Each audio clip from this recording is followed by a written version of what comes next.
Welcome, welcome, welcome. Just want to give my unpaid sponsorship of Chick-fil-A. And yes, sometimes I just drink half a tea and I save it for the next day.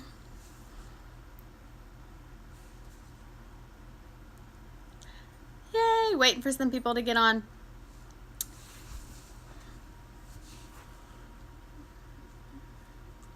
Hi, Max.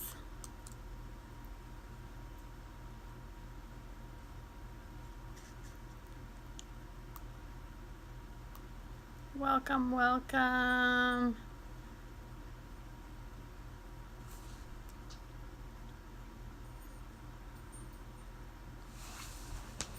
Hello, everybody. Hi.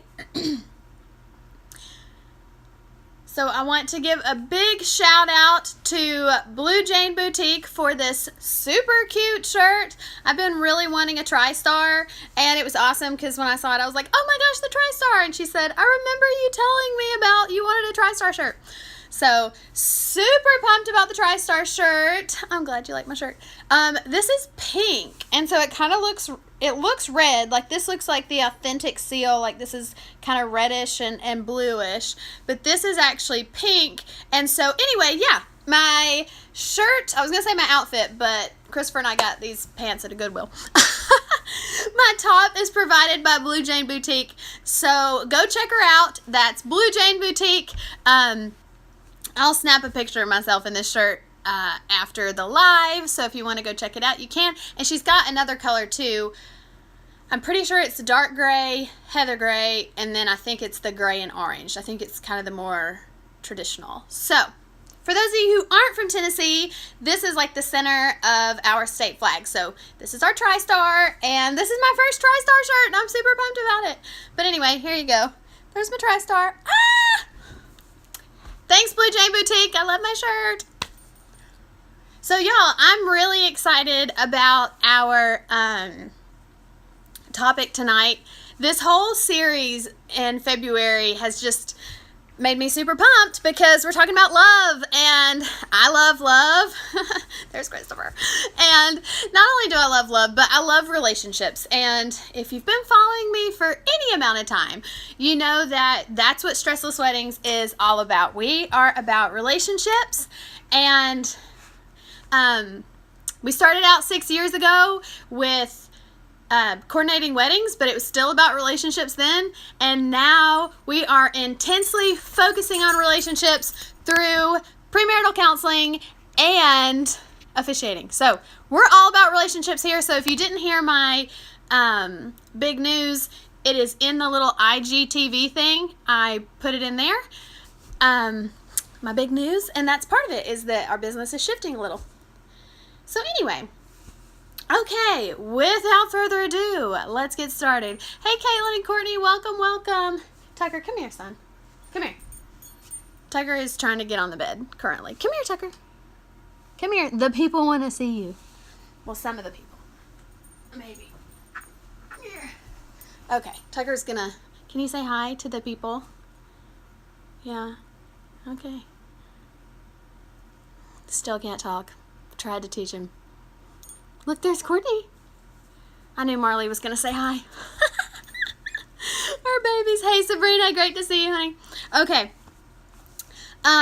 Sabrina, is Ethan with us too today? Okay, guys. So we really will get started now that Tucker is settled. Maybe I can settle too. Okay, so the title of today is Partner Strengthening, How to Strengthen Your Relationship. And so originally I was going to just call it like how to have a stronger marriage. But you know, you don't have to wait until marriage to work on strengthening your romantic relationships. In fact, if you are practicing the habits and the ideals that you want to take into a marriage, that's really good and highly recommended. So, hey, he will be in about 10 minutes. Oh, good. So good to see you, Sabrina. I hope school's going well. Okay. As you all know, I'm always double-fisted. Got my water, got my sweet tea, just got all the drinks. Okay, here we go. So, we talked last week about healthy friendships. And if you're wondering, my laptop with all my notes, it's right there. Let's pull it over just a smidge. There we go, and then we'll have to turn all the way. So we talked last week about healthy friendships and how the absence of deep, meaningful friendship resulting in loneliness can wreak havoc on your body, your mind, and your spirit. So again, we talked about how bad loneliness can be on your body.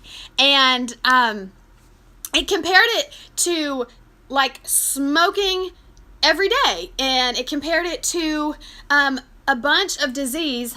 Trying to see, I could go back up and look, but it was insane, the studies that they've done about how bad loneliness can be on your body. Like, we knew that it was affecting your heart, right? And we knew that it was affecting your mind, but physically affecting your body. That was crazy.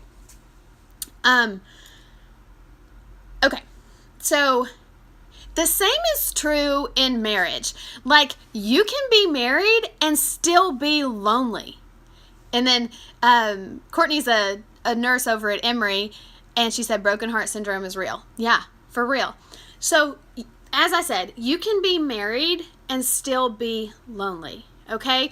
This is where a deep, healthy friendship in your marriage is really important, because I think people take that for granted. Some people think, oh, when I get married, all my problems will go away. No, honey, they don't. No, they won't go away. So many partners can feel lonely within marriage, often because a deep friendship is missing from their marriage. As you saw in the Gottman post from earlier this week, if you follow me, which I think most people who are on here do, if you follow me, I posted some different quotes this week. And one of the quotes that I posted from Dr. John Gottman, who I talk about all the time, he's a wonderful relationship therapist. He said, happy marriages are based on deep friendship, a mutual respect for and enjoyment of each other's company. Again, I think this is something that far too often people maybe take for granted. They think, oh, we're married, we live together, we do a lot of stuff together, yeah, we're good. But you still have to work on the friendship within your marriage, just like you have to work on the friendships outside your home, right? Can I get... Also, if you're new here, I am a positive words of affirmation girl. So if anything I say like gives you like a ding, like aha light bulb moment, stick a light bulb in the comments so we can cheer you on, and feel free to hit the hearts anytime. So, and also that helps me know that you can hear me, because sometimes my internet will lag. So, okay, yay, you're with me. Thank you. Now I know you're with me. So, does that make sense? I think sometimes we can take that for granted that, oh yeah, we live together, we do everything together, maybe you have kids together, like, yeah, we're friends, best friends. But no, you have to work on your friendship just like you have to work on your friendships that are outside the home with your friends, right? So, and again, to go back to that quote, happy marriages are based on deep friendship, a mutual respect for enjoyment of each other's company. This does not mean that you will never get on each other's nerves. This does not mean that you won't have disagreements. This means that you and your spouse are invested in each other's lives. That's what really matters. It means that you ask about their day. So I do premarital counseling, and I do counseling with some other couples that have been married for a while. And maybe you wouldn't be surprised, because maybe this is your experience. I have been surprised how many people don't talk during the course of their day together. They don't ask about each other's day. They don't talk once they get home. They're so tired, they just watch TV, and they forget to even speak. Like, when I'm like, well, what do you say to each other? They're like, so y'all, talk to your spouse. Like, maybe that's number one. Maybe that's what you need to hear me say. Maybe you need to hear me say, don't forget to talk to your spouse every day. Even if it's just saying, How was your day? How are you? I love you. You know, just literally talking. Like I'm not exaggerating. Just talk to your spouse, because it doesn't always happen. Also, Blue Jane Boutique just joined us. If you were with me earlier, that is compliments. The shirt is compliments of Blue Jane Boutique, y'all. So I'm going to post that later. So follow her. Okay. So if you need, maybe you need some questions. Maybe you need some little jump starters of what should you say to your spouse. Here are some things to get you talking to your spouse each day. Ask about their day. Simply ask how their day was, or how their friend is doing. Like, ask about something. Show interest in them. Okay, I think we forget to do that sometimes. So show interest in your spouse. And hopefully you know what's important to your spouse. Ask about that. Even if it's not your top interest, okay? Ask about the interest of your spouse. If you never ask about your spouse's day, or about a hobby or a team that they love, then start there, okay? So if you never ask about your partner's day and you're like, I don't know how to talk to my spouse, there's somewhere to start, okay? Ask about their day. Ask about a hobby they like. Ask about a team they like, okay? Start there. It's a great way to build a friendship. Think about and then listen well. Yes, that's good, Courtney. That's really good. So after you ask your spouse about it, listen. Don't be on your phone. Don't don't look annoyed on your face. Like, listen to what they have to say. Okay. That's a great way to build friendship. So if you're struggling with friendship within your marriage or your significant other, think about how you start a friendship with your friends, right? You talk about common interests. You talk about hobbies. You talk about things you like, right? Things you don't like. Talk about that with your spouse. Ask your partner about something they're interested in and show genuine interest. Ask your partner about something they're interested in and show genuine interest.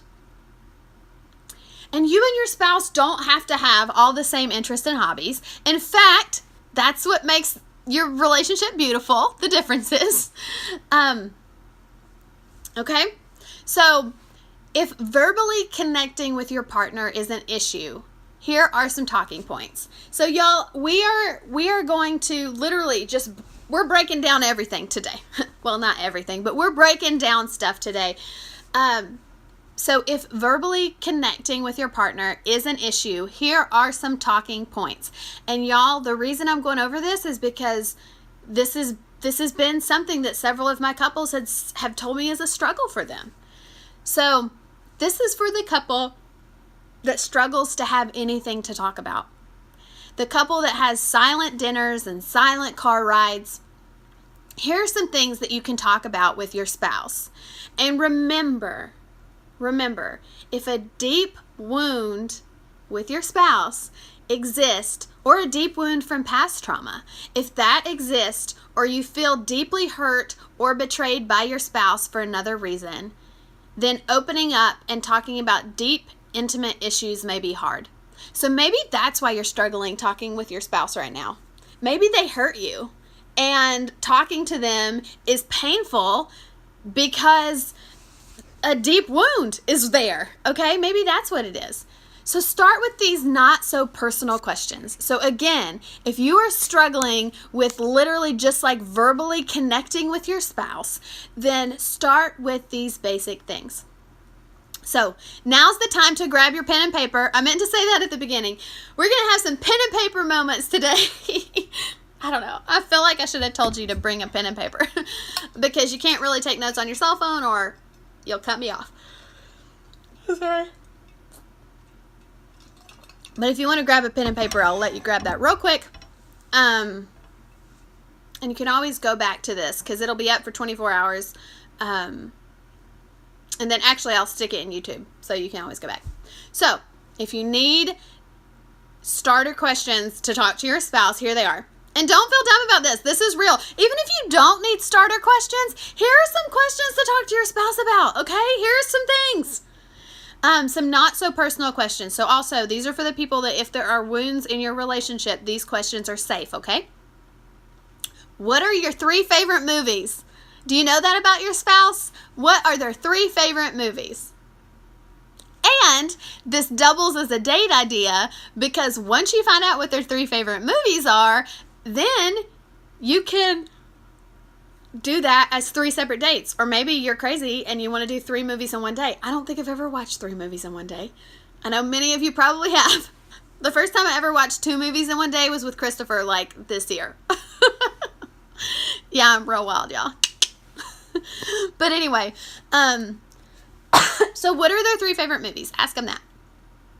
And then make a fun date out of that.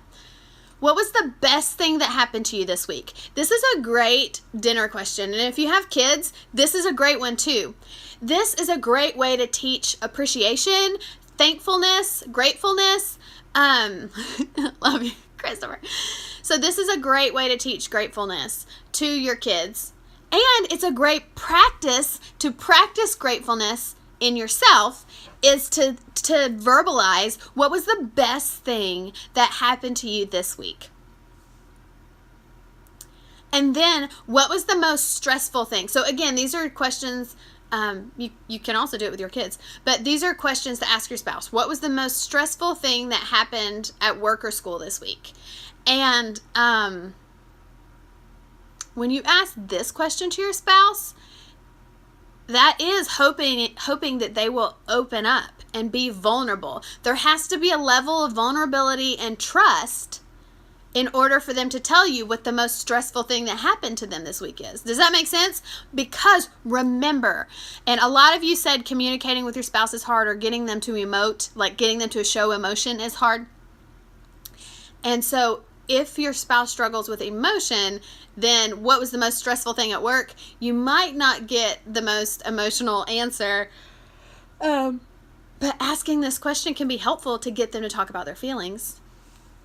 I love that. What was the best thing that happened to you this week? Yay! I'm glad you love that, Courtney. Yay! I just think it's a great thankfulness practice. I think I said gratefulness earlier, but I meant thankfulness. It's the same thing. And then number 3, here's a question that you can ask your partner. Ask about their hobbies. If they are building something, ask about the progress they are making. If they are reading or playing a video game, ask how they are enjoying that book or game so far. Y'all, this can go really far. This can go extremely far. Also for, well, I'm just going to choose a gender here. A lot of females wrote in about their husbands. I did questions yesterday. If you missed them, I did questions, and people wrote in a ton of answers. We're going to get to those later. But if maybe they're reading or playing a video game, they're doing a task that's more introverted, asking them about that allows them to come out of that task, right? And don't ask them about it while they're reading or playing the video game. Ask them over dinner. But asking them about that allows them to kind of come out of that task and be like, oh, they care. Like, the whole point of asking these questions is you're trying to get into their world, okay? Like, you have your marriage, but then you each have your worlds inside of that. And you want to make sure that you are connecting to your spouse's world, okay? Make sure that you are connecting to your spouse's world. Because if you are closer with all your friends than you are your spouse, are you really happy with that? You know, do you want the closeness you have with your friends with your spouse as well? Because you can have that. They can be a friend and a spouse, right? But you have to know each other's worlds intimately, and you have to genuinely care. And as Courtney said earlier, you have to genuinely listen once you show your care, right? Okay, does that make sense? Can I get some thumbs up or hearts or something? Are we tracking together? And do I have any questions? Do you all have any questions for me? If you do, feel free to put them in the comment section. There's no dumb questions. If you are wondering about a question, someone else is probably wondering as well. Hey, Tori.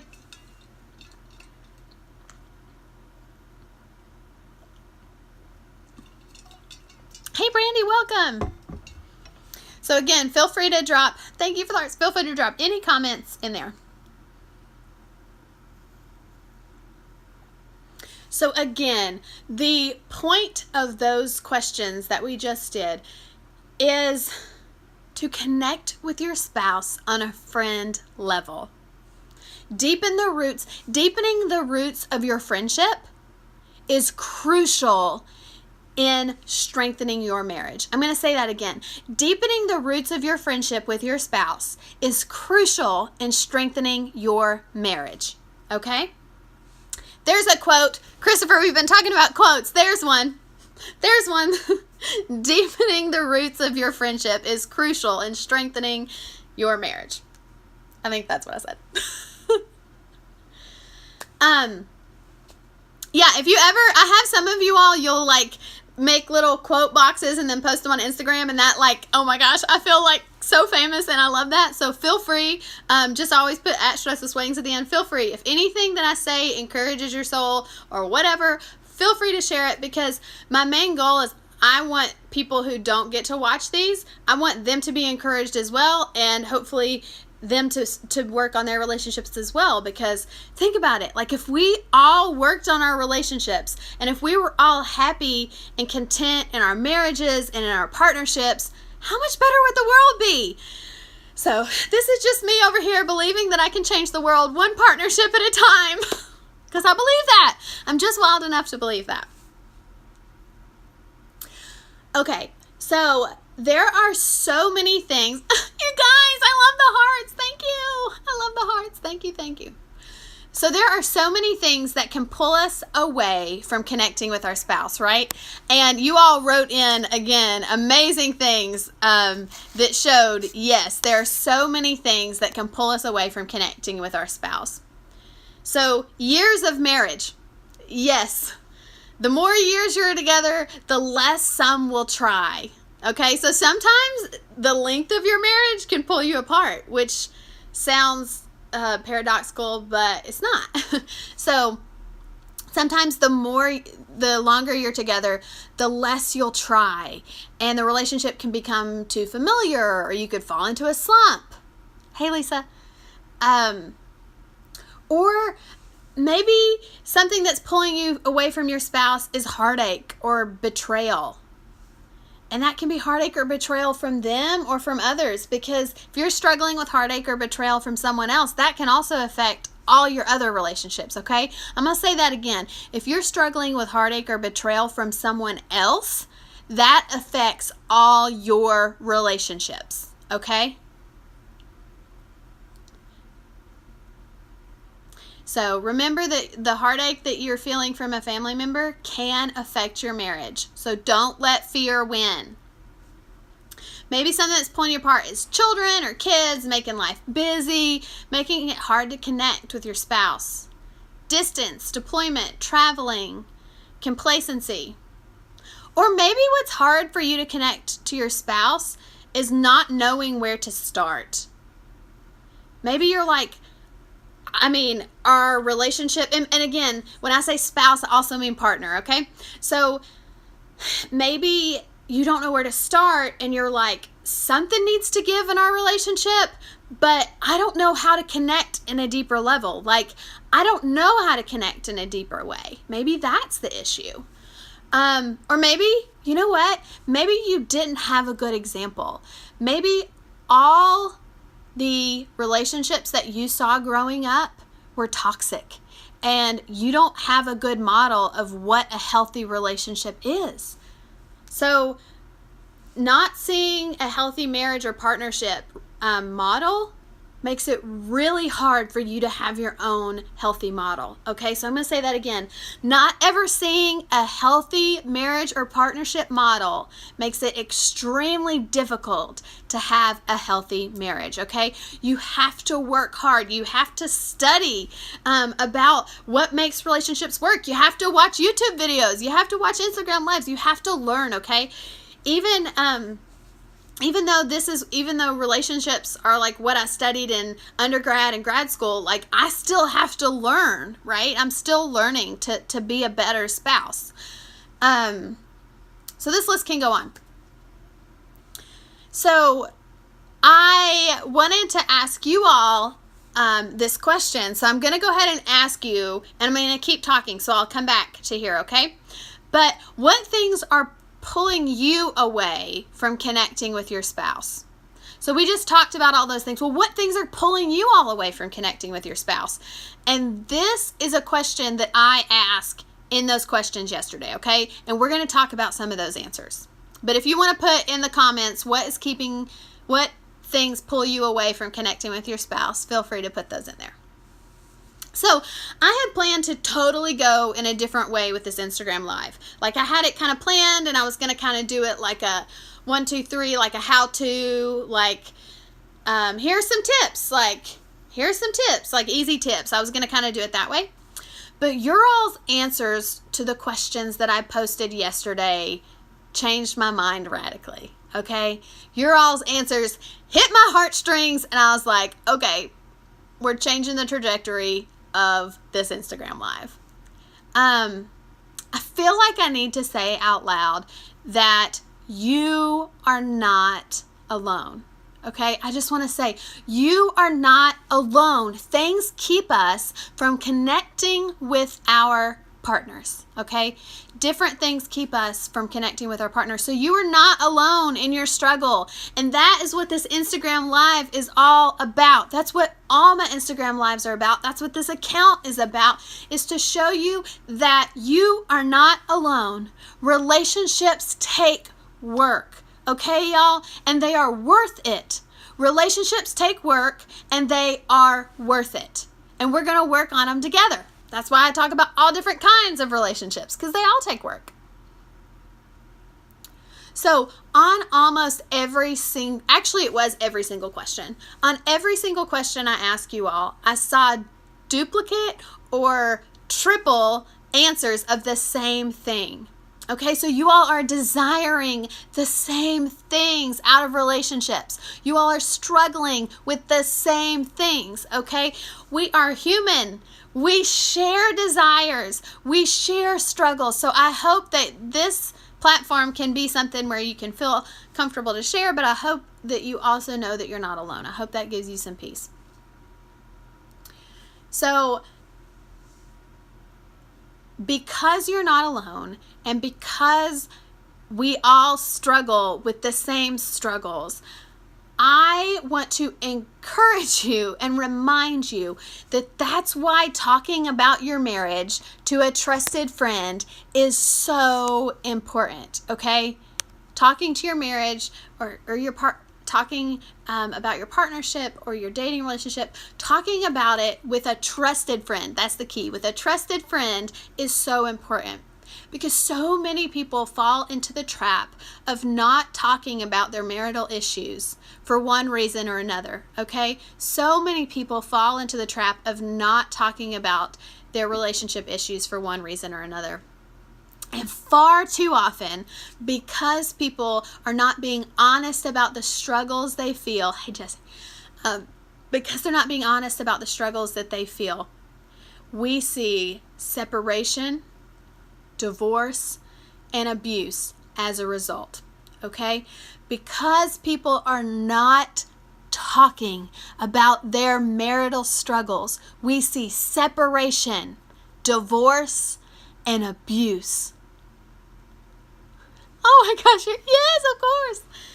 So y'all, these are really big deals. I want you to reach out and tell a trusted friend about your marital struggles, okay? That is your homework for today. If you are married or in a serious relationship, I want you to reach out and tell a trusted friend about your struggles. Reach out and ask for help and realize that you're not alone. You are not alone. And if you go to somebody and you tell them and you still know that something's off and you need help in your relationship, then keep asking, okay? And yes, and you know that I'm very passionate about this as well. If you are in an abusive relationship and you need help, reach out to someone that you trust, okay? Reach out. I know it's hard, but reach out. It's not your fault. Not even married, but you agree. That's awesome. Okay, so now I'm going to share with you the answers from the questions that I asked on Tuesday, okay? So the first question is, what keeps you from connecting with your spouse? And one of the things that Tori said right up there is opposite schedules. And remember, y'all, comment section is open, so feel free to write in it.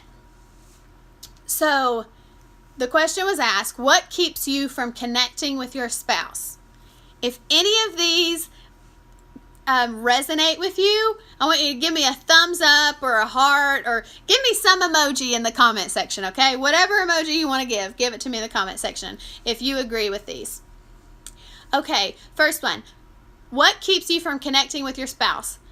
Busyness of life, end of day exhaustion. I got a lot of this. They're like, we come home from work and we're so tired and life is so busy, and that's what keeps me from connecting with my spouse. And then time. Not making enough time. And I liked that this person took an end of day exhaustion. That's right. What an emoji to choose, Christopher. Time. Not making enough time. I appreciated that this person said not making enough. Okay? She acknowledged that you can make time for each other. Okay? That's a big thing. Yay! Caitlin had a light bulb moment, I think. Or that's her favorite emoji. I'm not sure. But I hope it's light bulb moment. So y'all, I hear this all the time during my premarital counseling sessions and during some marriage counseling sessions. Just spouses not understanding, like maybe if one spouse works at home and the other, so one spouse works in the home and one spouse works outside the home. Once the one who works outside the home gets home, they might be physically exhausted because they were outside the home, and then the one who's inside the home hasn't seen a human all day, so they want to talk to him, and this one's tired from talking to everybody, okay? Neither one is at fault. Both have good reasons, like this one's tired, but so is this one. Just because they were home all day or they worked at home or whatever, neither one is better than the other, okay? You both have good reasons for doing what you're doing, but just recognize that you're coming from two different places and you have maybe different types of exhaustion or different types of needs because of how your day has gone. Remember that.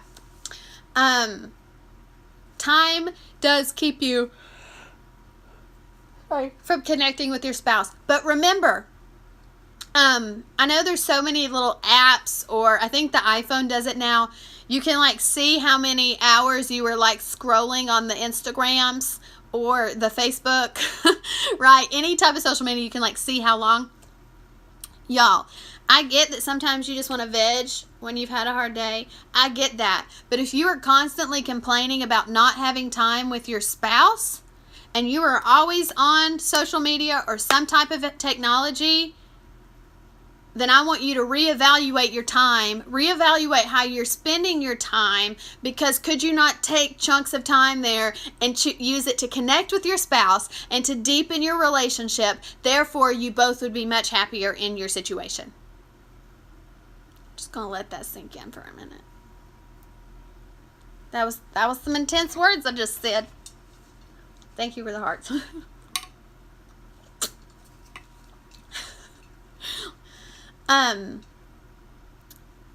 Okay, another thing that you all said keeps you from connecting with your spouse is distracted by work, social media, etc.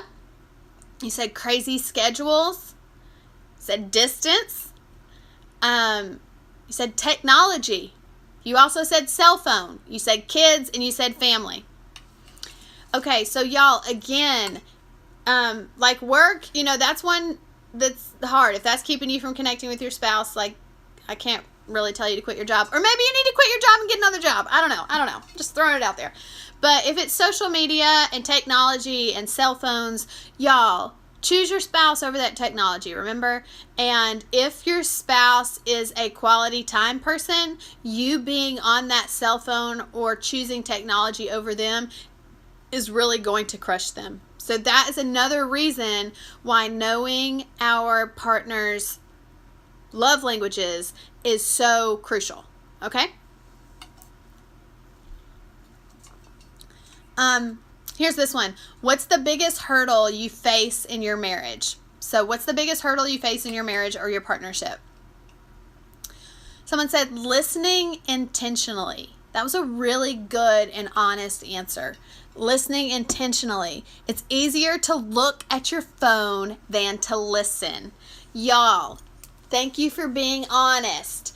And that's crazy. So we're seeing, I saw the phone was the answer so many times, okay? You see Tucker.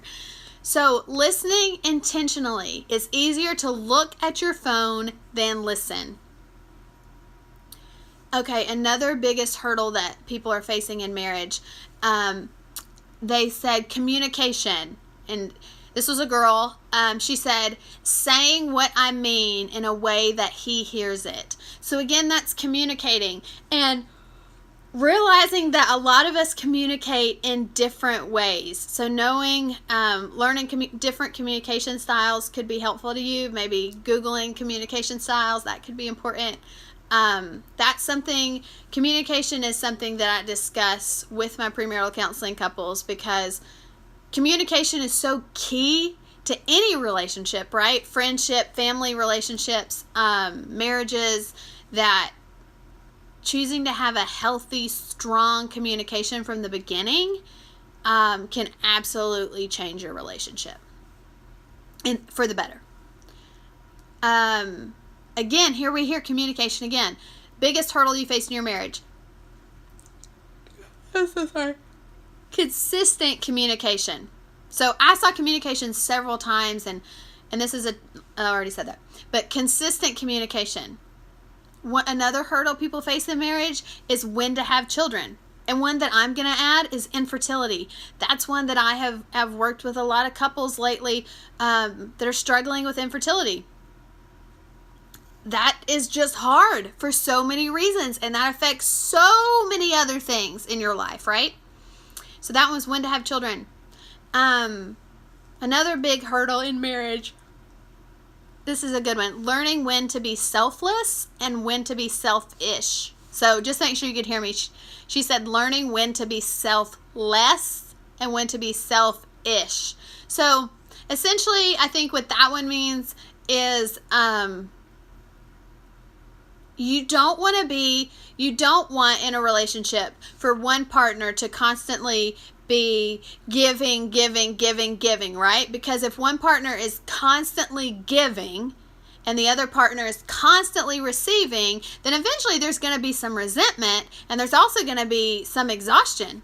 Because if one partner is always being selfless and one partner is always being selfish, then there's going to be some issues. So her hurdle was when to be selfless and when to be selfish. Another hurdle that couples struggle with in marriage is past trauma.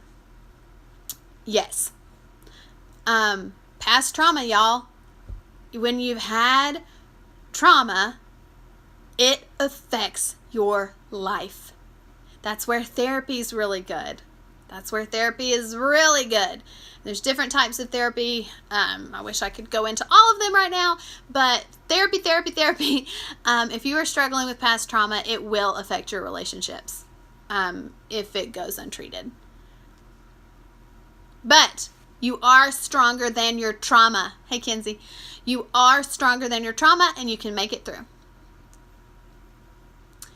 Another hurdle some marriages face is just going through the motions and not investing each other. So, along with the going through the motions, they said living parallel lives and not just being roommates. So, I'm gonna show you, because I like to give little demonstrations. So living parallel lives, right? Like you're just like living your life, but you're forgetting to like get together, okay? We want to get together. We want our lives to be like this. Actually, you want our lives to be like that. No. But you want your lives to cross over each other, right? You don't want to live parallel lives.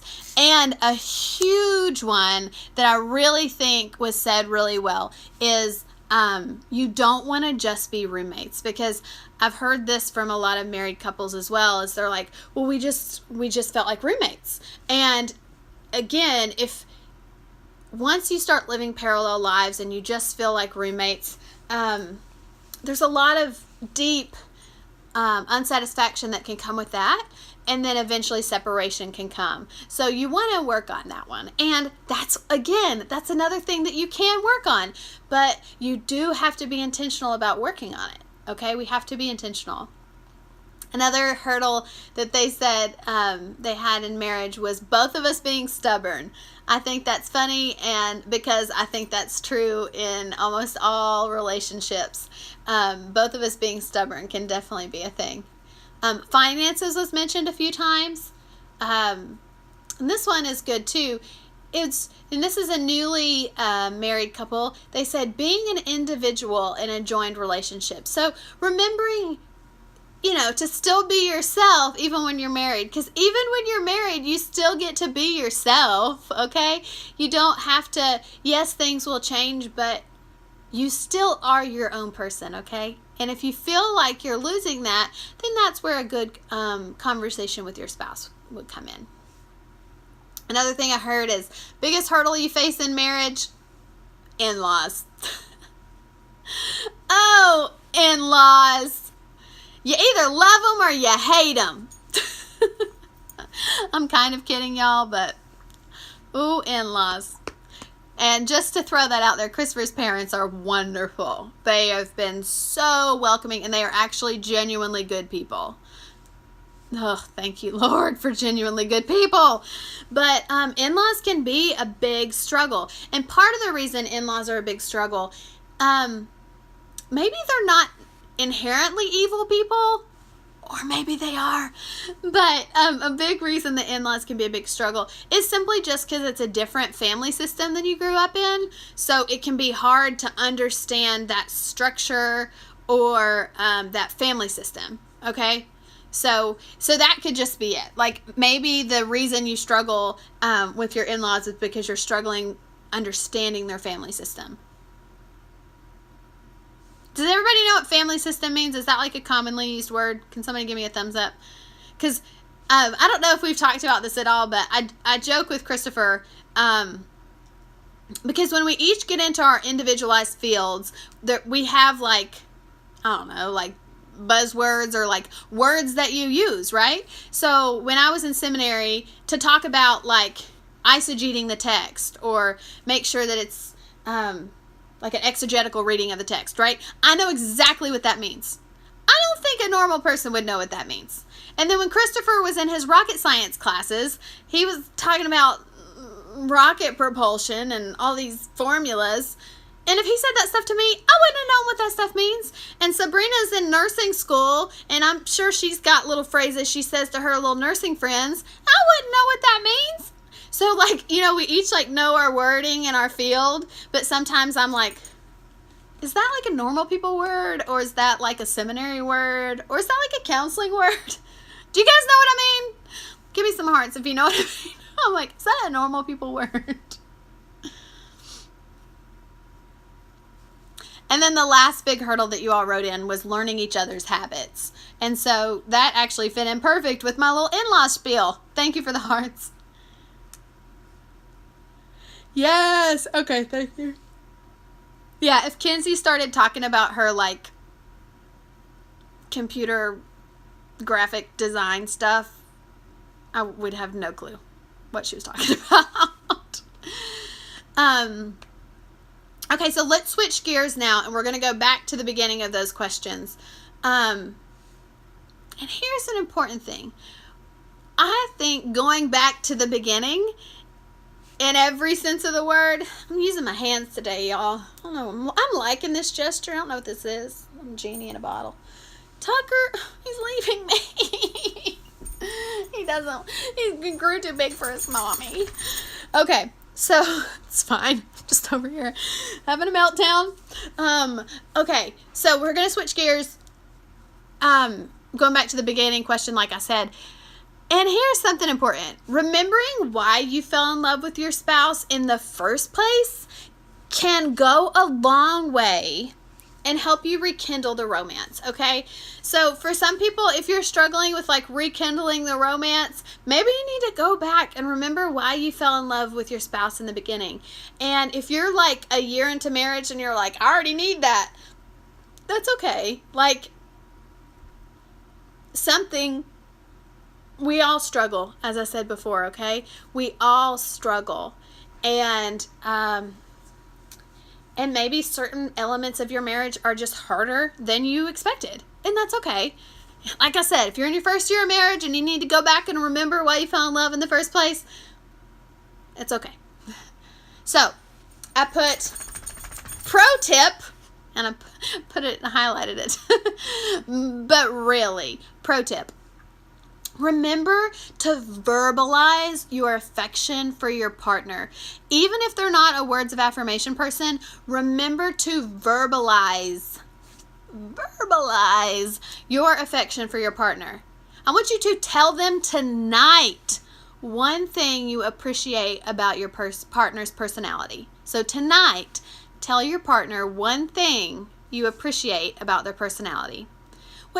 So tell me in the comments, what do you love about your partner's personality? Tell me in the comments. What do you love about your partner's personality?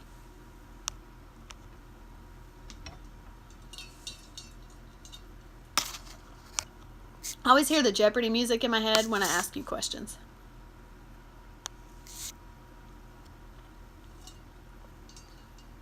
Josh's helpfulness. Love it. And I want you to remember, I want you to tell us here, something you love about your partner's personality, but I also want you to tell them. Verbally is best, but if you need to tell them in a text message, that's good too. Josh's helpfulness, Tori said, unconditional love. That's good. That is good. So while you all think on that, what you love most about your partner's personality, I am going to tell you some of the answers that I received, okay? Patience. Ethan is so selfless and can always make me laugh. Oh, I love that.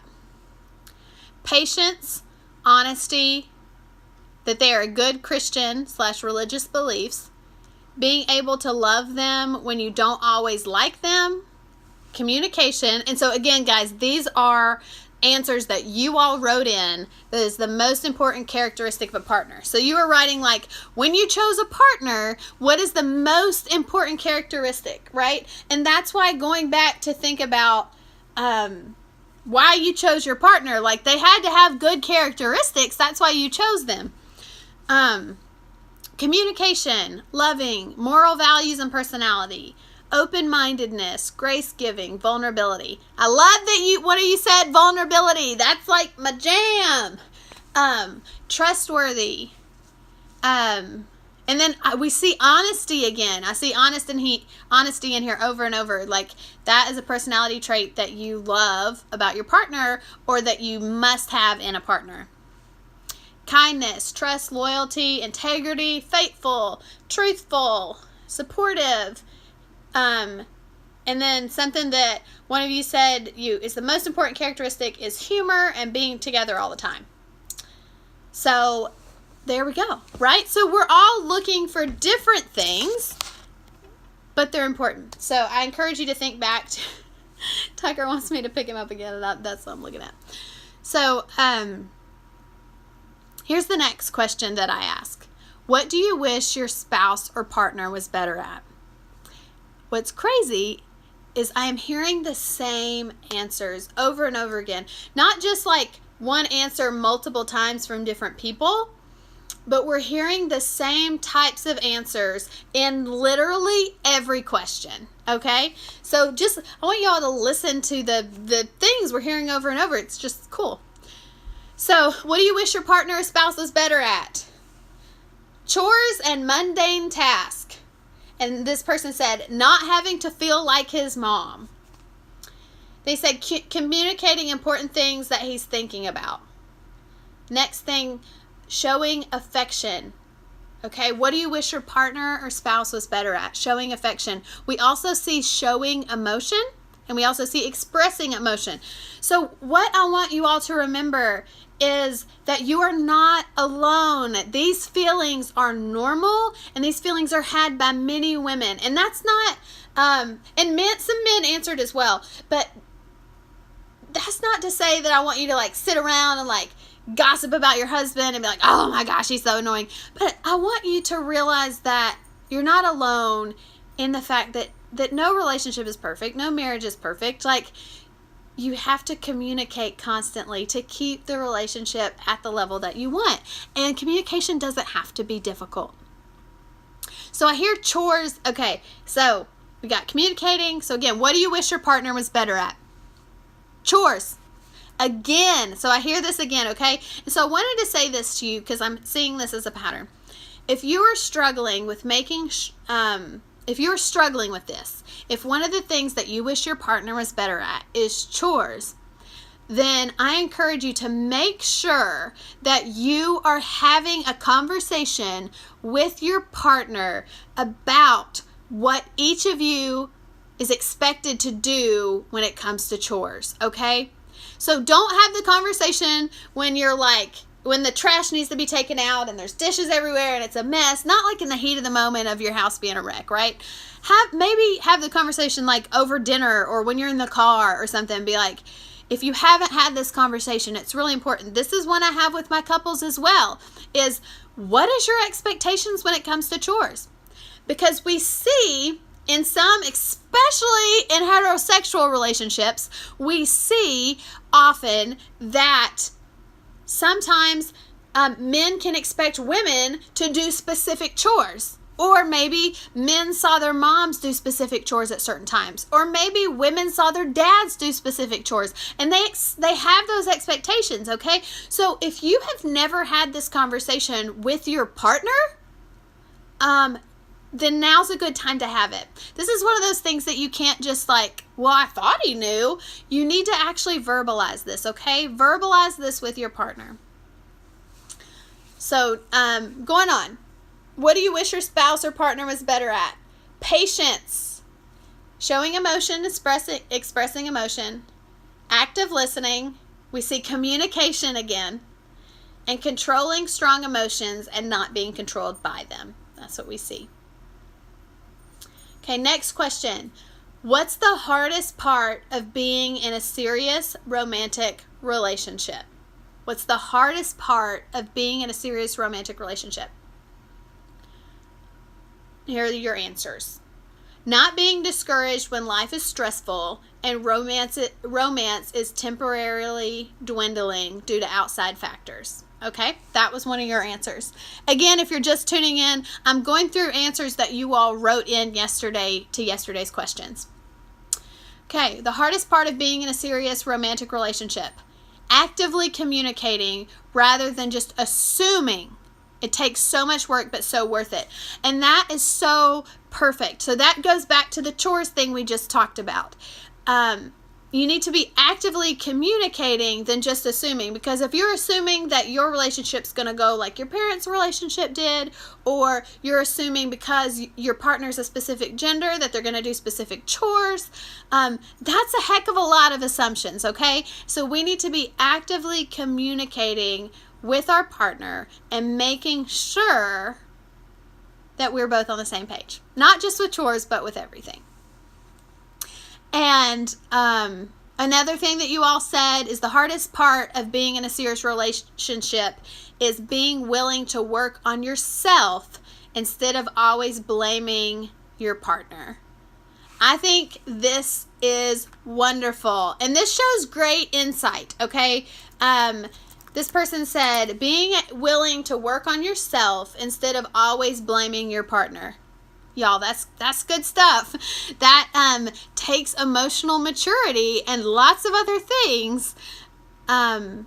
Is recognizing that you mess up too. It's not all your partner's fault. Another thing you said is the hardest part of being in a serious romantic relationship is the effort that it takes. One of you all that has a very compassionate heart says the hardest part is seeing your partner suffer with sadness or problems that you can't fix. Y'all, that's so hard. And that goes the same for parents. Like, when your child is suffering with something that you can't control, that is so hard. Because you all know I have people in my life that I feel like are my kids. And, oh, it is so hard when people we love suffer with things that we cannot control. So hard. Okay, next one is not letting the romantic intimacy fade. That's the hardest part of being in a serious relationship, is what this person said. Not letting the intimacy fade.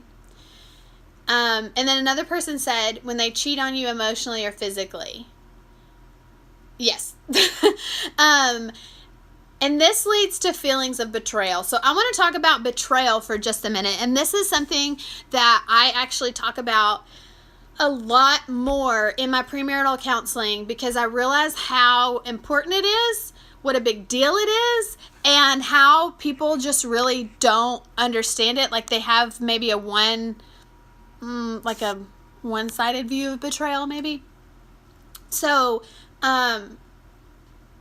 if you are dealing with any feelings of betrayal in your relationship that have never been mended, then that is going to manifest in other issues within your relationship, okay? So, betrayal reaches far beyond just sexual cheating, okay? Betrayal can be emotional and tons of other forms. However, betrayal is not just about a second lover, okay? Betrayal is not just about a second lover. Betrayal can happen when your spouse doesn't take up for you in front of others. I'm going to say that again. Betrayal is when your spouse doesn't take up for you in front of others. When your spouse allows your in-laws to talk down to you or be rude to you, and he allows that, that's betrayal. And it causes the same amount of distance between you and your spouse that a physical cheating betrayal would cause. Okay? So that type of betrayal, when they betray you emotionally or verbally in front of others, that type of betrayal causes the same distance and ill will and anger and resentment. It causes the same resentment that a physical betrayal would cause. So I want you to think about that, y'all. Maybe that's what you're struggling with in your romantic partnership right now, is a betrayal. Maybe your partner didn't take up for you. Maybe your partner, and that is something you have to talk about. And that your partner has to be repentant of. Because if they're not, you can never fully heal from it. And take it from me, y'all, if you don't ever fully heal from it, you will always resent your partner. And resentment in a marriage is one of the quickest ways for it to crumble. Okay? So, again, I started speaking about betrayal because I see this so often in my premarital counseling clients, and because it causes so many trust issues. You will never be able to be fully vulnerable and feel secure in a relationship with unresolved betrayal. Let me say that again. And there we go. Here's a good quote for y'all. You will never be able to be fully vulnerable and feel secure in a relationship that has unresolved betrayal. Okay? So let's be honest about our struggles, y'all. This is where we're going to stop.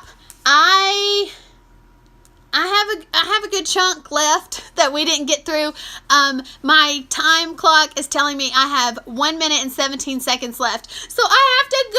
I love you all. Oh my gosh. Thank you so much for joining us today. If anything I said resonated with you or you have any questions, feel free to DM me as always. Okay? And I am going to stick I'm going to, again, show you my shirt from Blue Jane Boutique. I'm going to put a picture in my stories here in just a second, and I am going to ask you a question in the stories. I'm going to ask you, what topics do you love to hear about from me? So will you please go to my stories after this and answer that? And if you have not subscribed to my YouTube channel, please, please, please subscribe to my YouTube channel and share these videos with your friends if you think they can help, okay? Share these videos with your friends because you want them to have healthy relationships too.